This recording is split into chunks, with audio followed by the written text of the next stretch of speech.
Coming up on this episode of One-on-One Sports, we talk the most disappointing teams in the NBA, recap the best of MLB free agency, and talk about the best jobs athletes have had outside of sports. All that and so much more. And it all starts right now.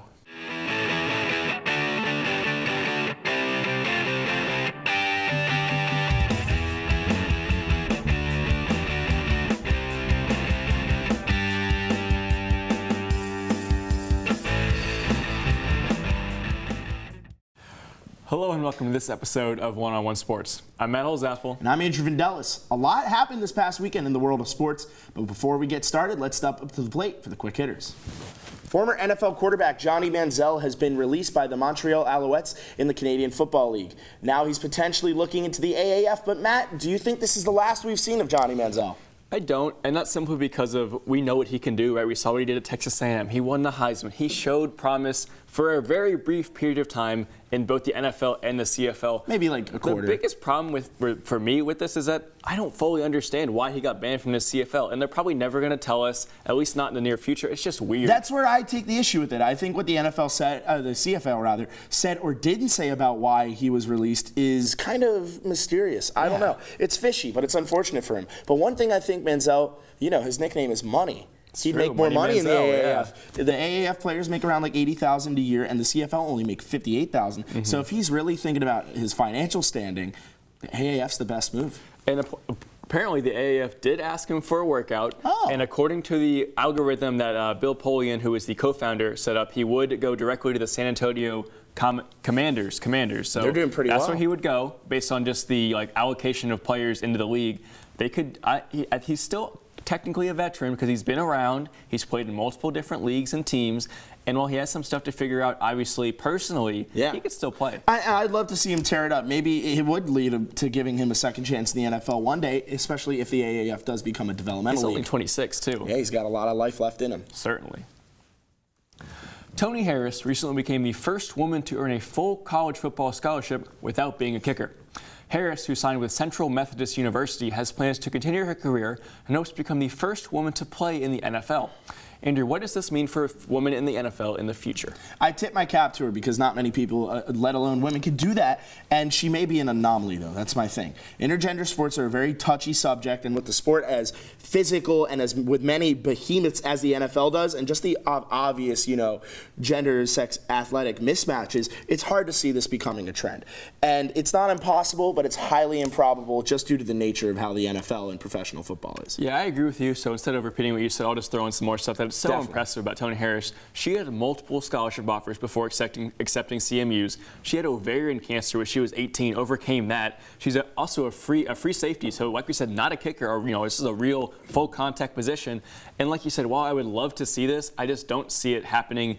Definitely not in the near future. Maybe if things change in the far future, but definitely not soon. Yeah, maybe, again, we see a lot of, women's revolutions coming up through sports. I would love to see a serious all-football, all-women's football league. Definitely, yeah, absolutely. Definitely. Not, the LFL, which is a mockery to sports in general. And we're making new leagues every day now. I would love to see a women's professional football league. I think it would be awesome. Do I think I'm not discrediting her or saying she wouldn't succeed in the NFL. Obviously, you mentioned her accolades. I think she's very talented, but I would love to see her succeed on a different platform and bring light to, more women's athletics. Yeah, and I will say this, to everything I said, this is a disclaimer.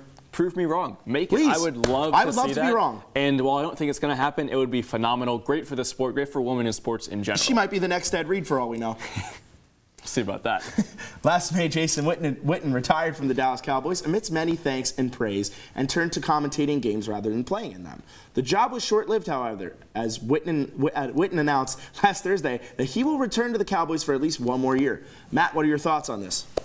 It's the right move because, simply put, and this is no knock on Jason Witten, he was better on the field than he was in the broadcasting booth. It was atrocious. It was absolutely and it wasn't terrible. all bad. He had some good quips here and there, and even a good game or two.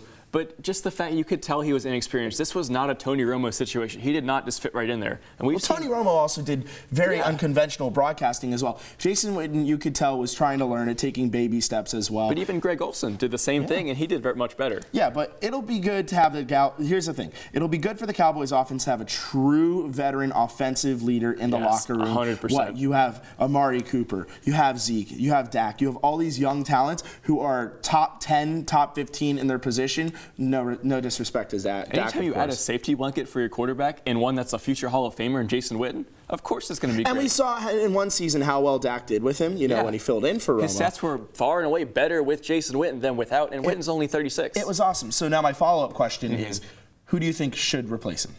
I'm going to go with a bit of a fun answer. I like Pat McAfee. I do too. And we've seen his commentary on Twitter and on Instagram and all of his platforms. He even got in the booth for a Packers-Lions game at the end of last season on Fox. Did some college football games. When Matt Prater threw a touchdown pass, he lost it, and it was amazing. The best part is that he wasn't stepping on the play-by-play or the other color guys as well. He had good technique as well. He's done a couple personality college too. games. He even started like a Twitter campaign for it. But other than McAfee, I'm going to think maybe we see John Gruden back in there. Ooh, not he has this a long season. Contract with the Raiders, I'm though. talking long term, not 10 years. Eventually. Not 5, maybe 4, maybe 3. Okay. Ironclad contracts we get so far. And he was really good. We could see him right back up in the booth if, the relocation to Vegas doesn't go well. If John Gruden goes back, do we get Sean McDonough back, or do we stick with Joe Tessitore? There's nothing wrong with Joe Tessitore. I think he was just a victim to how bad Witten was. And I think McDonough's done great on the college basketball broadcasts he's done, and I loved him on Monday Night Football, but I love Joe Tessitore. Don't discount Booger McFarland. No, Booger McFarland's for all the awesome. flying around in his crane he does, which is ridiculous, he's still a good analyst, and I would love to see him in the booth. Take him off the crane, back in the booth. I miss Sean McDonough's voice cracks more than anything in the world. Absolutely, me too. Dirk Nowitzki of the Dallas Mavericks hasn't announced that he's retiring, but everyone is on the edge of their seats waiting to see if he'll be playing another year after this season. Having already played for 21 years, Andrew, do you think it's time for number 41 to hang up the jersey? I mean, if he's having fun in the role he's at, off the bench, and he's indecisive or private about what he'll do, this means two things. He's really humble and modest, which he is, we all know that, or he's not going to hang it up. It's a toss-up, I know, but what I would love to see is Dirk coming back for another year, being a mentor to, Luka Doncic as well, and maybe if Kristaps does sign long-term with Dallas, seeing him, groom the forwards of today, because he was the big man I of agree with what yesterday. you're saying. I think it just comes down to production and if he's having fun, and only he can tell if he's enjoying it. Nobody knows. But his numbers are down across the board: minutes, points, field goal percentage, assists, rebounds, everything. He also took a pay cut. And absolutely, and that shows to me that he wants to play. But on the other hand, this is a young team, except for him. They have 5 players 12 under 30, 5 over 30. But they're the oldest team in the NBA simply because they're holding on to Dirk and other guys like Dirk, like Devin Harris. You can't blame him responsible though, because I think for making them that old. He's 40. Yeah, he's but 40. It doesn't matter. He's still great, even if his stats are declining. And I think this is very similar to Jason Witten. You could have someone who's been a dinosaur in the league, mentor your new stars, and they play the same positions as Dirk did. What I would like to see, and I want to get your thoughts on this too, what if he's an advisor? He's not playing, because I think his role is very similar to what Kristaps Porzingis is going to become, although Porzingis is a bit more athletic, but the big man shooter, versatile wing type. I don't think he's leaving the Mavs. KP and Doncic's team very soon. Yeah, and it hasn't been Dirk's team for at least a year now, and I think he's fine with that. Again, it's a toss-up, but my gut is leaning towards maybe he stays another year. I think we'd love to see him play another year just because it's Dirk, and we're already losing. I'm a little biased. We lost Kobe. We're losing Dwayne Wade. All these guys who are retiring, and Dirk's another one in that era. I just think that at some point you got to ask if you're doing more harm than good, not only to your body but to the team. And while we love to see him play, he's getting a farewell tour. Is he going to get another one if he comes back? It's only time will tell. Absolutely, yeah, I agree with that. Well, that's all the time we have for the quick hitters. But when we come back, we'll finally discuss one of the most memorable MLB free agencies in recent memory.